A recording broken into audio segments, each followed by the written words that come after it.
हाय। इस वीडियो में हम प्रोजेक्ट का एक ओवरव्यू डिस्कस कर लेंगे कि किस तरीके से हम इस प्रोजेक्ट को अप्रोच करने वाले हैं, ताकि हमें सारी चीज़ें समझ आ जाए कि कौन कौन से टूल्स की हमें ज़रूरत है, फ्रंट एंड का सेटअप क्या होने वाला है, बैक एंड के लिए हम क्या क्या टेक्नोलॉजीज यूज़ करेंगे, डेटाबेस का सेटअप, डिप्लॉयमेंट कैसे होने वाली है, आपके साथ ये कोड कैसे शेयर किया जाने वाला है।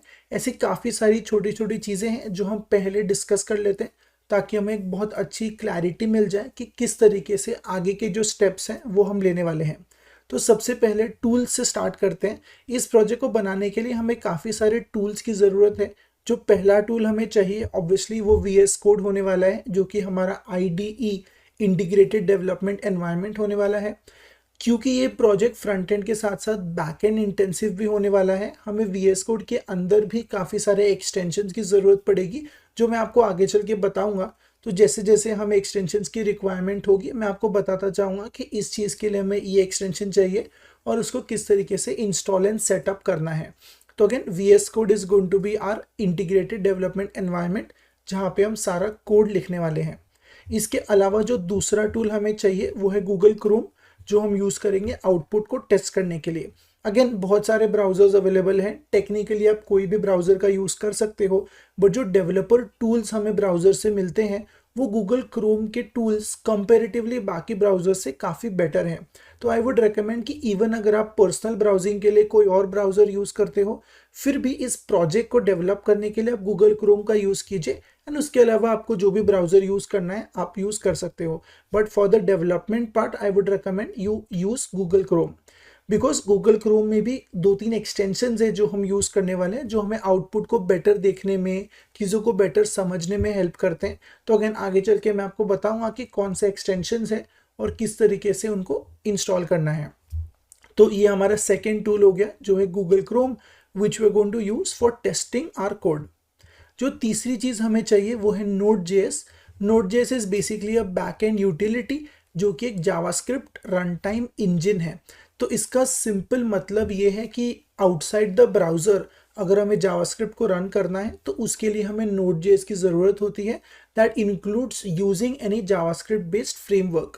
तो चाहे वो फ्रंट एंड हो चाहे वो बैक एंड हो, अगर हम कोई भी जावास्क्रिप्ट बेस्ड फ्रेमवर्क यूज़ करना चाहते हैं, जैसे कि रिएक्ट है या एक्सप्रेस है, उसके लिए हमारे सिस्टम में Node.js इंस्टॉल्ड होना ज़रूरी है।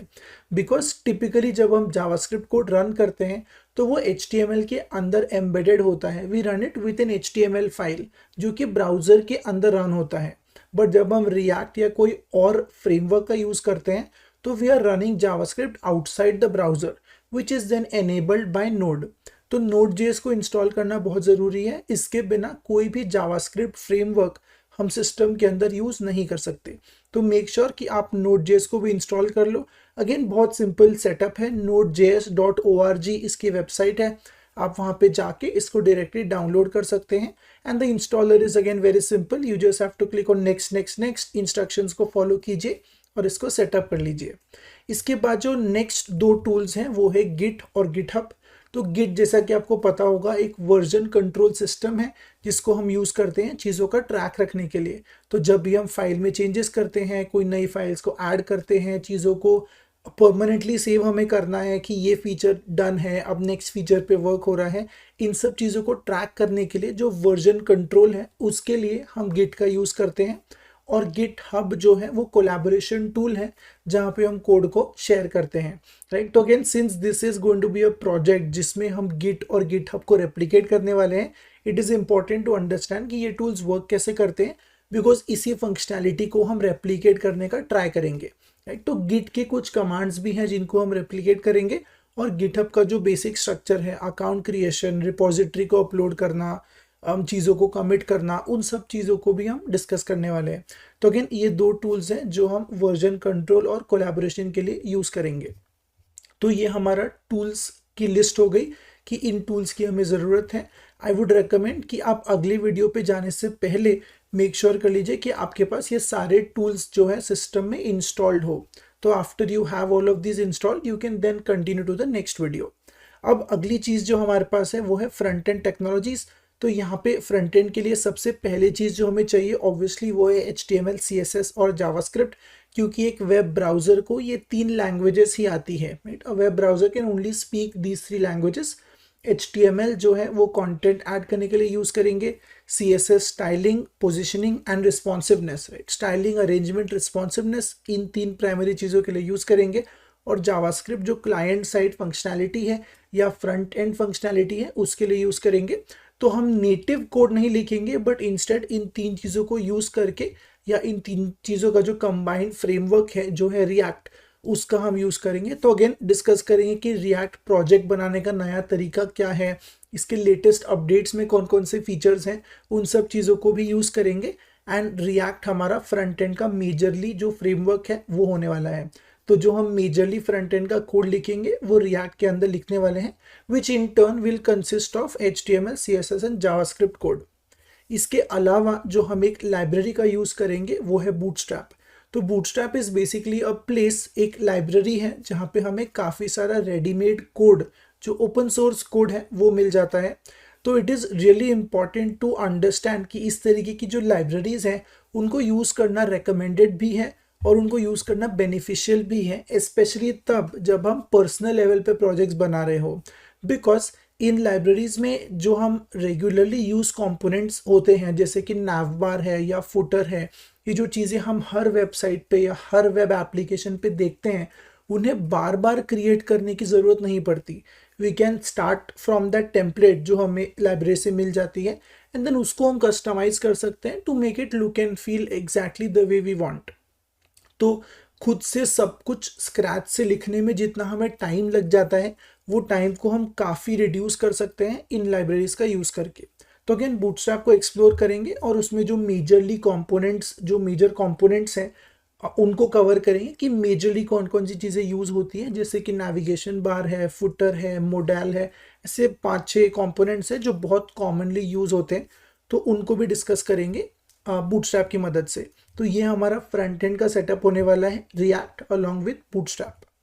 इसके अलावा बैकएंड की अगर हम बात करें तो जो सबसे पहली चीज़ हमें चाहिए वो ऑब्वियसली Node.js है। So this is going to be the foundation for our backend. And जो हमारा कमांड वाला सेटअप होने वाला है, जहाँ पे हम गिट की कमांड्स को रिक्रिएट करेंगे, उन कमांड्स को हम नोड से ही रिक्रिएट करने वाले हैं। तो इसके अंदर जो Express.js है उसका यूज़ नहीं होने वाला। जो हमारी कमांड लाइन यूटिलिटी है, जहाँ पे हम सिस्टम फाइल्स के साथ वर्क करेंगे, चीज़ों को टर्मिनल से रीड करेंगे कि कौन सी कमांड दी गई है यूज़र के तरफ से, या कौन सा आर्ग्यूमेंट, कौन सा पैरामीटर पास किया गया है, उन सब चीज़ों को डिटेक्ट करने में। एंड जो सारी फाइल हैंडलिंग हम करेंगे कि इसको कमिट करना है, इसको जो है पुश करना है, ये सब चीज़ें हम नोड के थ्रू करेंगे। इसके अलावा जो हमारा बैकएंड का फंक्शनैलिटी होने वाला है वो हम Express.js में लिखेंगे। सो जो भी हमारा API क्रिएशन है, ऑथेंटिकेशन, लॉगिन होने वाला है, उन सब चीज़ों को हम जो है Express.js में लिखेंगे। तो ये 2 मेजर फ्रेमवर्क्स हैं जो हम बैकएंड के लिए यूज़ करने वाले हैं। इसके अलावा एक और बहुत इंपॉर्टेंट पैकेज है जो नोड में अवेलेबल होता है। So this is available with in NPM, that is node package manager.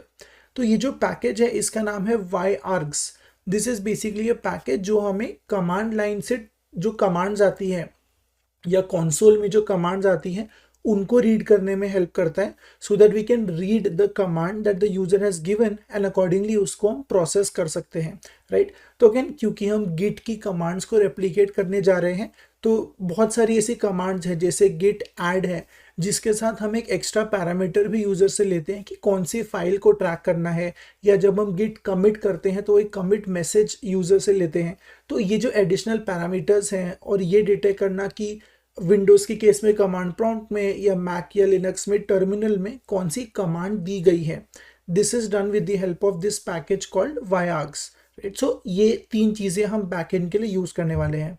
इसके बाद जो हमारा डेटाबेस है वो MongoDB होने वाला है, राइट। तो डेटाबेस का जो सेटअप है वो क्लाउड पे हम करेंगे, लोकल MongoDB इंस्टॉल नहीं करेंगे, बिकॉज जब हम इसको आगे चल के डिप्लॉय करेंगे तो we still want everything to work. ऐसा नहीं होना चाहिए कि किसी भी यूज़र को इसको रन करने के लिए सिस्टम पे MongoDB चलाना पड़े, right. We want it to be available to everybody irrespective of कि उनके सिस्टम में कुछ इंस्टॉल्ड हो या ना हो। तो एक वेब एप्लीकेशन के लिए रिकमेंडेड है कि हम एक क्लाउड डेटाबेस को यूज़ करें। तो इस प्रोजेक्ट के लिए हम MongoDB यूज़ करेंगे। तो अगेन एटलस एक सर्विस है MongoDB की जो क्लाउड डेटाबेस हमें देता है। तो हम देखेंगे कि अकाउंट कैसे बनाना है, डेटाबेस कैसे बनाना है, उसमें एक्सेस कैसे देना है, आईपी एड्रेस कैसे चेंज करना है, ये सारी चीज़ें हम डिस्कस करेंगे। एंड मोंगोडीबी हमारा बैकएंड होने वाला है या डेटाबेस जो है वो होने वाला है। अगेन यहाँ पे दो चीज़ें समझनी ज़रूरी है। डेटाबेस जब मैं कहता हूँ तो इसका मतलब है सिर्फ हमारा data, we are not talking about the files and folders जो हम रिपोजिटरी के पुश करेंगे या जिनको स्टोर करेंगे। डेटा का मतलब है जो हमारा की वैल्यू पेयर, जो ऑब्जेक्ट स्टाइल डेटा होने वाला है, उसको हम मोंगोडीबी में स्टोर करेंगे। एंड इसके अलावा जो एक्चुअल फाइल्स एंड फोल्डर्स होंगे जो यूजर्स कमिट करेंगे, जिसका हमें ट्रैक रखना है, उसके लिए हम AWS का यूज करेंगे जो हमारा डिप्लॉयमेंट सेटअप होगा। इसके अलावा टेस्टिंग की जब हम बात करते हैं तो हम जेस्ट नाम का एक फ्रेमवर्क यूज करेंगे जो अगेन एक जावास्क्रिप्ट बेस्ड फ्रेमवर्क है, राइट। अगेन ये हमें रिएक्ट में प्री इंस्टॉल्ड मिलता है।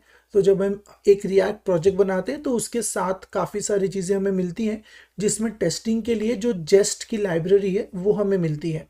तो अगेन डिस्कस करेंगे डिटेल में कि टेस्टिंग क्या है, हमें क्यों करनी है, और इसका जो सेटअप है वो किस तरीके से होता है। But again since this is going to be majorly a front end and back end heavy project, testing पे इतना ज़्यादा फोकस हम नहीं करेंगे। But again I will tell you कि टेस्टिंग के टाइप्स क्या होते हैं, कैसे स्क्रिप्ट्स लिखनी है, इन सब चीज़ों का डिस्कशन हम डेफिनेटली आगे चल के करेंगे। इसके अलावा जब हम डिप्लॉयमेंट की बात करते हैं तो यहाँ पे जो सर्विस, जो प्लेटफॉर्म हम यूज़ करेंगे वो है AWS। So this stands for Amazon web services, जो बेसिकली एक काफ़ी सारे टूल्स का कलेक्शन है। इसमें बहुत सारे अलग अलग सर्विसेज हैं जो अमेजॉन की तरफ से हमें मिलती है। तो हम 3 अलग अलग सर्विसेज का यूज़ करेंगे। जो पहली सर्विस हम यूज़ करेंगे वो है S3 bucket. So S3 bucket is basically for storage. तो जब हम यूज़र से फाइल्स अपलोड कराएंगे, जैसे पुश कमांड जब हम बनाने वाले हैं, तो यूज़र के सिस्टम से कुछ फाइल्स होंगी जो हम हमारे S3 बकेट में ट्रांसफ़र करेंगे, या जब यूज़र पुल करेगा फाइल्स को तो हम हमारे बकेट से उठा के फाइल्स उनके सिस्टम में डाउनलोड करेंगे। तो ये जो एक्चुअल फाइल्स और फोल्डर्स का स्टोरेज होने वाला है ये S3 के अंदर होगा, डेटाबेस में नहीं स्टोर होगा। डेटाबेस में we will store their account details, repository की डिटेल्स एक्सेट्रा, बट जो एक्चुअल फाइल्स एंड फोल्डर्स होंगे वो हम S3 में स्टोर करेंगे, which is a service by AWS for storing files and folders. तो ये पहली सर्विस है AWS की जो हम यूज़ करेंगे। जो दूसरी सर्विस हम यूज़ करने वाले हैं वो है EC2। So EC2 is basically a server instance जो हम बैकएंड के लिए यूज़ करेंगे। एंड इसके अलावा हम यूज़ करेंगे फ्रंट एंड की एक और सर्विस AWS की, जहाँ पे हम एक रिएक्ट एप्लीकेशन को डिप्लॉय कर सकते हैं जिसका नाम है एम्पलीफाई। तो एम्पलीफाई, EC2, S3, इन 3 सर्विसेज का हम मेजरली यूज़ करने वाले हैं। इसके अलावा अगर कोई और चीज़ की ज़रूरत पड़ती है तो वो भी हम आगे चल के डिस्कस करेंगे। तो again I will tell you कि एक नया अकाउंट कैसे बनाना है, उसको सेटअप कैसे करना है, क्रीडेंशियल्स कैसे सेट होते हैं, एक्सेस कैसे दिया जाता है, सिस्टम से कनेक्ट कैसे करना है, इन सब चीज़ों को हम आगे चल के डिस्कस करेंगे। तो हमारा जो डिप्लॉयमेंट का प्लेटफॉर्म है वो AWS होगा, और इसको अगेन डिटेल में डिस्कस करेंगे कैसे तीनों चीज़ें सेटअप करनी है। एंड इसकी जो भी सेटिंग्स हैं वो थोड़ी सी ट्रिकी होती है, थोड़ा ध्यान से इसको करना होता है। तो अगेन एक एक करके जब हम डिप्लॉयमेंट की बात करेंगे तब मैं आपको उनको डिटेल में बताऊंगा। फाइनली जो आखिरी चीज़ है वो ये है कि अब जब प्रोजेक्ट पूरा कंप्लीट हो जाएगा हमारा, तो आपके साथ ये कोड कैसे शेयर किया जाएगा। तो जो आपको कोड मिलेगा वो आपको एक गिटहब रिपोजिटरी के फॉर्म में मिलने वाला है। तो आपको एक लिंक मिलेगी which will take you to a GitHub repository, and उस रिपोजिटरी का जो स्ट्रक्चर है वो कुछ इस तरीके से होने वाला है। तो again this is a sample structure जो मैंने आपको सिर्फ एक्सप्लेन करने के लिए यहाँ पे डाला है, but again you can also understand कि how this is going to work. तो सबसे पहली चीज़ तो ये कि जो हमारी मेन ब्रांच होने वाली है इसमें फाइनल कोड होगा। तो जो लास्ट वीडियो में जो भी हम कंप्लीट करेंगे, जो कोड हम डिप्लॉय करेंगे, वो जो final code of the project है वो कोड मेन ब्रांच में अवेलेबल होगा। इसके अलावा after every video there will be a branch. तो वीडियो का जो टाइटल है उस टाइटल से एक नंबर के अगेंस्ट आपको ब्रांचेस मिल जाएगी। जैसे यहाँ पे आप देख सकते हो 1 project overview, 2 planning the structure, 3 console commands. तो ये जो ब्रांचेस मैंने बनाई हैं इसमें उस वीडियो तक का कोड होने वाला है। तो फॉर एग्जांपल अगर हमने पहले वीडियो में कुछ कोड लिखा तो उस कोड की एक ब्रांच बनेगी, और अगर आप उस ब्रांच पे जाते हो तो आपको उस वीडियो तक का जो भी कोड लिखा है आपको वो मिल जाएगा। इसके 2 इम्पॉर्टेंट रीजंस हैं। जो पहला रीज़न है वो ये है कि कई बार ऐसा होता है कि जब आप फॉलो अलोंग कर रहे हो, आप कोड अलोंग कर रहे हो, तो देयर आर चांसेस कि you might miss a line of code, या चांस है कि मे बी आपको कोई एरर आ जाए जो एक्चुअल प्रोजेक्ट में नहीं आया हो। तो उस पॉइंट पे आप उस करस्पॉन्डिंग वीडियो की जो ब्रांच है वहाँ पे जाके कोड को कंपेयर कर सकते हो कि व्हाट वेंट रॉन्ग, आपने क्या मिस किया है। तो ये पहली चीज़ है जिसके लिए ये जो ब्रांच वाइज स्ट्रक्चर है ये बहुत ज़रूरी है।